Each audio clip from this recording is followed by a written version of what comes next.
आप क्या विश्वास करते हैं?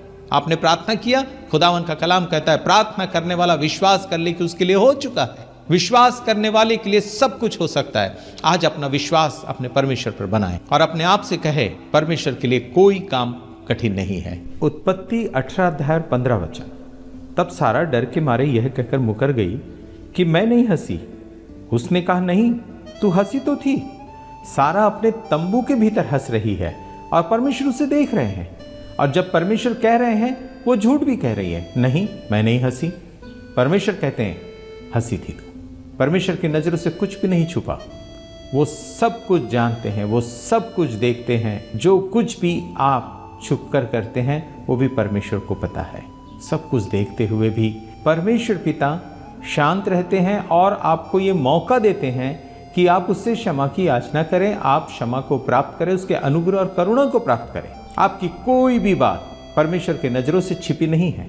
उत्पत्ति 18 अध्याय का अब 16 वचन से हम आगे चलते हैं। यहाँ अब अध्ययन का एक टर्निंग पॉइंट है। यहाँ से आगे अब हम लूत के जीवन को देखने पाएंगे, जिसके विषय में आपने 13 अध्याय में देखा था कि उसने यरदन नदी की तराई को चुना और सदोम और अमोरा में अच्छा व्यवसाय चलेगा, उसने उस व्यवसाय को चुना। अब आप देखेंगे कि लूत का जीवन और अब्राहम का जीवन में कितना जमीन आसमान का अंतर है। तो चलिए हम 16 वचन से आगे चलते हैं। उत्पत्ति 18 अध्याय 16 वचन। फिर वे पुरुष वहां से चलकर सदोम की ओर ताकने लगे और इब्राहिम उन्हें विदा करने के लिए उनके संग संग चला। जो मेहमान इब्राहिम के पास आए थे उनका प्रोग्राम सदोम का था और वो सदोम की तरफ देखकर अपने अगले मुकाम की तरफ बढ़ चले। और यहाँ लिखा मिलता है कि इब्राहिम उनके संग संग उनको विदा करने के लिए चला। वो उनके संग संग विदा करने के लिए इसलिए चल रहा है क्योंकि उन मेहमानों से वो खुश है, उनका आदर कर रहा है, उनका मान उनका सम्मान कर रहा है। हमारे घर आने वाले मेहमानों को शायद हम अपने घर में अपने सोफे पर, अपने चेयर, अपने कुर्सी पर बैठे बैठे विदा कर देते हैं। वो यूं ही उठकर चले जाते हैं। बाहर तक छोड़कर आना, उनके संग संग बाहर तक चलकर उनको विदा करना उनके आदर मान सम्मान को बतलाता है। ये बतलाता है कि उनकी मेहमान नवाजी करने में आप खुश हुए हैं। इब्राहिम उनके संग संग उनको विदा करने के लिए चला। उत्पत्ति का किताब 18 अध्याय और 17 वचन। तब यहोवा ने कहा, यह जो मैं करता हूं सो क्या इब्राहिम से छिपा रखूं? यहोवा परमेश्वर सदोम की ओर जा रहे हैं और जिस काम को वो करने जा रहे हैं वो चाहते हैं कि वो इब्राहिम को बतलाएं। परमेश्वर का वचन बतलाता है कि परमेश्वर अपने विश्वासियों से, अपने लोगों से कोई भी बात छुपा कर नहीं रखेंगे। वो हर एक भेद की बातों को बताते हैं और उन्होंने बताया है। यीशु मसीह का जन्म एक अनोखा और अद्भुत जन्म था। कई सालों पहले उन्होंने इस बात की भविष्यवाणी करती लोगों को बता दिया कि तुम्हारे बीच में एक उद्धारकर्ता, एक शांति का राजकुमार आएगा। परमेश्वर मेरे और आपसे कोई बात छुपाना नहीं चाहता, बशर्ते मैं और आप इब्राहिम की तरह परमेश्वर की आज्ञा का पालन करें, अपनी समझ का सहारा न लें। 18 वचन। इब्राहिम से तो निश्चय एक बड़ी और सामर्थी जाति उपजेंगी और पृथ्वी की सारी जातियां उसके द्वारा आशीष पाएंगी। परमेश्वर इब्राहिम को क्यों ये सारी बातें बताना चाहते हैं? क्योंकि इब्राहिम परमेश्वर के दर्शन में चल रहा है, उसकी योजना को पूरा कर रहा है। इब्राहिम परमेश्वर की इच्छा को पूरा कर रहा है।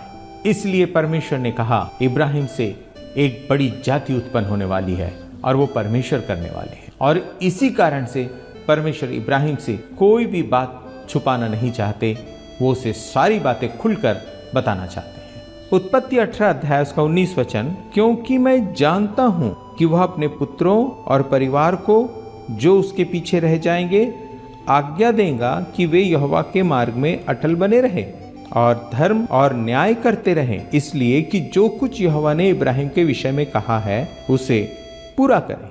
परमेश्वर ने जो वचन यहाँ दिए हैं वो वचन इब्राहिम को दिए हैं, परंतु इब्राहिम के जीवन में जो परमेश्वर ने प्रतिज्ञा की है वो प्रतिज्ञा आने वाले समय में उसके वंश से पूरी होने वाली है।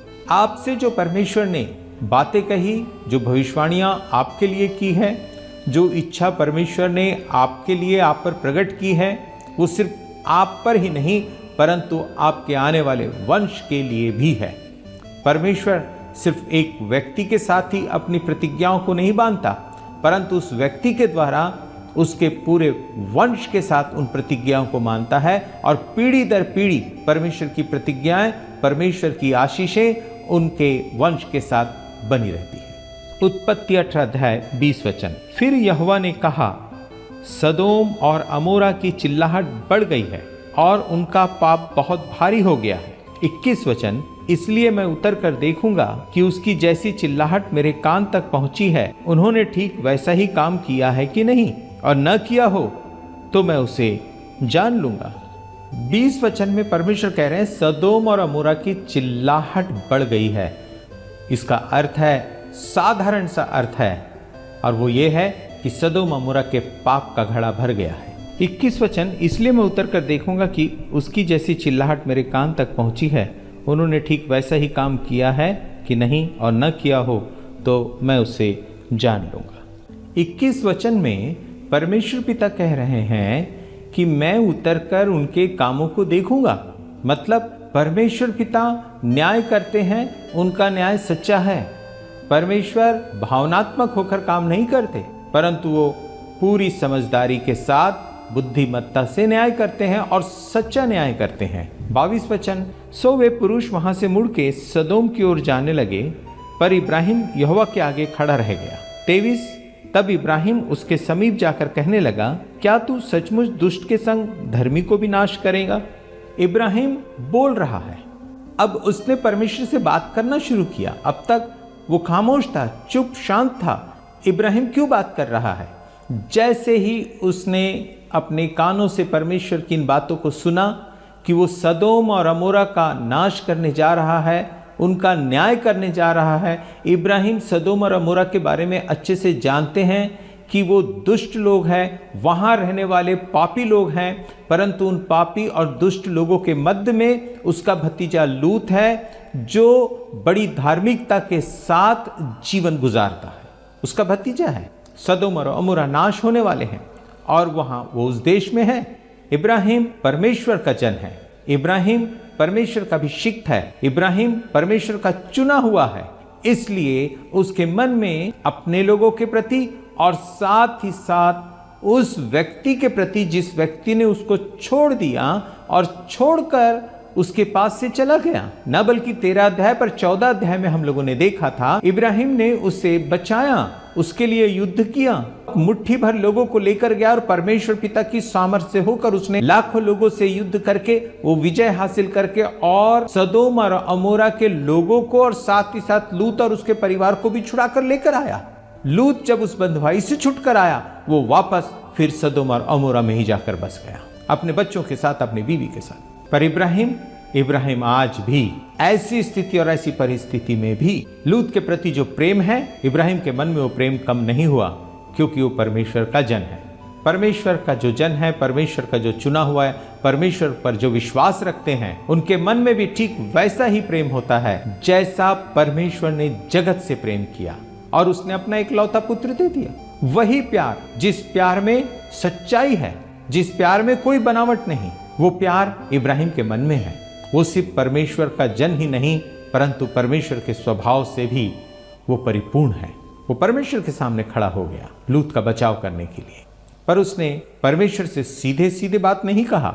बहुत संभल कर, बड़ी बुद्धिमानी के साथ, ये जानते हुए कि मेरे सामने कौन है, और उस सामने वाले को इब्राहिम पहचानता है कि सारी सृष्टि का कर्ता सर्वशक्तिमान परमेश्वर है, जिसने मुझे ऊर देश से निकालकर कनान तक पहुंचाया है, और उसने मेरे जीवन में एक बहुत बड़ी आशा दी है, एक बड़ी जाति की आशा, तारागणों के समान आशीष देने की प्रतिज्ञा परमेश्वर ने इब्राहिम से की है। इस बात को इब्राहिम जानता है। और अब देखिए परमेश्वर से इब्राहिम कैसी सादगी के साथ, आदर, मान और सम्मान के साथ प्रार्थना करता है।